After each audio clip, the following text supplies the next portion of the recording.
Parce qu'aujourd'hui, il y a beaucoup d'idées reçues sur la cuisson et surtout sur la cuisson à la vapeur. Du coup, si on pouvait un petit peu dire aux internautes quels sont les avantages de cuire à la vapeur et peut-être leur expliquer que cuire à la vapeur, c'est pas forcément fade, quel type d'aliment on peut cuire à la vapeur. Oui, bonjour. Alors, la cuisson, c'est un problème très important parce que ça ne sert à rien d'acheter bio, d'acheter frais le jour même au marché, de cueillir soi-même dans un jardin sans pesticides ni engrais, si en le préparant et en le cuisant, on dégrade l'aliment. Donc là, c'est vrai qu'il y a beaucoup d'idées reçues et on ne sait pas vraiment. Mais le mode de cuisson qui respecte mieux les aliments, c'est-à-dire qui ne va pas dégrader ses qualités nutritionnelles, c'est la cuisson à la vapeur douce. Vapeur douce, oui, parce qu'il s'agit d'une cuisson sur un mode type couscoussier, non vissé, non fermé. Donc ça n'est pas la cocotte minute, ça n'est pas les autocuiseurs avec qu'on visse, et c'est pas une cuisson sous pression. Une cuisson sous pression, c'est un autoclave, c'est un stérilisateur.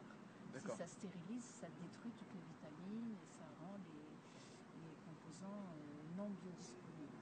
Donc, cuisiner, en particulier cuisiner du bio, c'est la vapeur douce. C'est la vapeur douce, ou alors c'est mangé sous forme de crudité ou de marinade, de citron de préférence. Voilà. Alors là, tout peut pas être mangé cru au fait. on ne peut pas tout manger cru, mais quand même, il y a des étapes. Par exemple, vous faites tremper des légumineuses, une fois trempées, vous avez quand même rendu plus digestible la cellulose, donc vous allez pouvoir les manger telles quelles. Donc le trempage, ça c'est déjà quelque chose de... Le trempage, c'est déjà une étape qui est très bien. Donc tout ce qui est...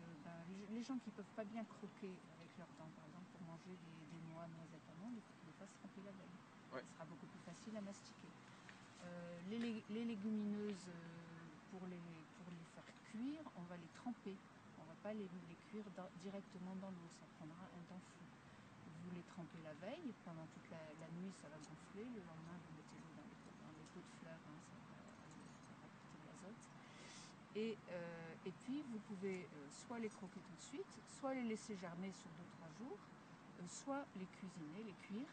Et là vous allez les mettre 5 minutes sur la grille du cuit-vapeur, type vitaliseur Vapoc, donc c'est un grand couscoussier avec beaucoup d'eau, une grille, un seul étage avec des trous assez importants, 0,7 cm, et puis un couvercle bombé qui va permettre la circulation de la vapeur. Il ne faut pas oublier que c'est la vapeur qui est le moyen de cuisson, la vapeur qui va circuler autour de l'aliment, qui va le faire transpirer. Il va transpirer les éventuels pesticides ou conservateurs et autres. Et métaux lourds peut-être dans les poissons. Et les métaux lourds, absolument, comme nous on les évacue quand on transpire, les métaux lourds. Et il ne va pas être touché par l'eau, donc il ne va pas perdre ses minéraux. Voilà. Et il faut mesurer que la cuisson vapeur est très intéressante parce qu'elle pénètre à l'intérieur de l'aliment, donc c'est beaucoup plus rapidement chaud. Si vous cuisez votre Chateaubriand, votre petit steak épais là, défilé, vous le cuisez à la vapeur douce 3 minutes, vous le retournez 3 minutes, à l'intérieur il est chaud. Si vous le cuisez à la poêle 3 minutes de chaque côté, à l'intérieur il est froid.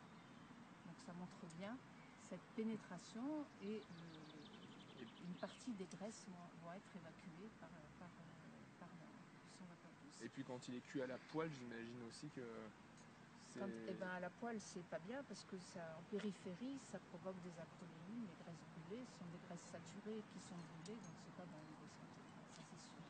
Plus si vous les faites bien griller, là vous avez les protéines glyquées qui sont encore à un stade de transformation des protéines en sucre, qui n'est pas très bon non plus. Quand on cuit beaucoup trop les viandes, on est aussi en chemin vers le diabète, comme quand on cuit beaucoup trop les légumes, puisque ce sont des glucides complexes, les fibres. Si vous les cuisez trop, elles deviennent molles, c'est plus facile à mastiquer, donc on ne va pas mastiquer, on va les avaler. Alors ça, pour l'acidité gastrique, c'est très mauvais. Et puis on les transforme en sucre.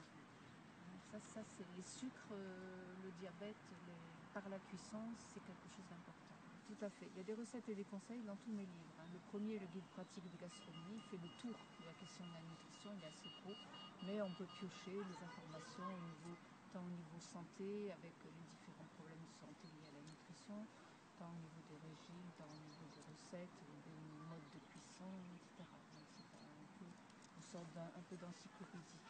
Le livre sur la vapeur douce, Tout à la vapeur douce, lui, il contient aussi des explications, mais beaucoup plus courtes, sur la cuisson vapeur douce, et il contient aussi des recettes, Tout à la vapeur douce. Et puis les suivants, celui pour les enfants qui va sortir bientôt, c'est le même principe, c'est éducation à la nutrition, hein, c'est un parcours pédagogique pour les enfants de 4 à 12 ans, et ça finit par des préparations de recettes aussi. Parce que la nutrition, c'est pas rien, c'est pas anodin, donc il faut expliquer, il faut remettre tous les paramètres du bon sens en place, et à l'heure actuelle, il y a du travail à faire. Et du coup, une dernière question sur l'idée reçue, souvent cuit à la vapeur douce, ça a le goût d'eau, ça n'a pas de saveur. Eh oui, eh oui, eh oui. Eh ben, dommage, c'est des gens qui n'ont pas essayé, parce que c'est l'inverse. Puisque la cuisson vapeur préserve les minéraux, donc préserve les goûts. Alors évidemment, si vous mettez le sel pendant que c'est dans le cuit vapeur, le sel il va partir. Il ne fait pas partir de l'aliment. L'aliment il va garder tout ce qui lui appartient. Il va évacuer ce qui ne lui appartient pas.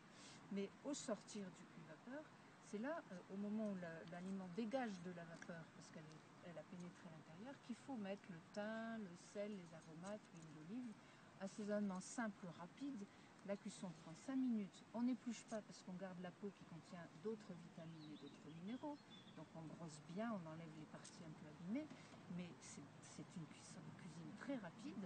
Ça cuit, on prépare 5 minutes, ça cuit 5 minutes, on assaisonne, on sert. Voilà, vous pouvez manger un plat. Ça ne vous aura pas pris plus d'un quart d'heure à le préparer.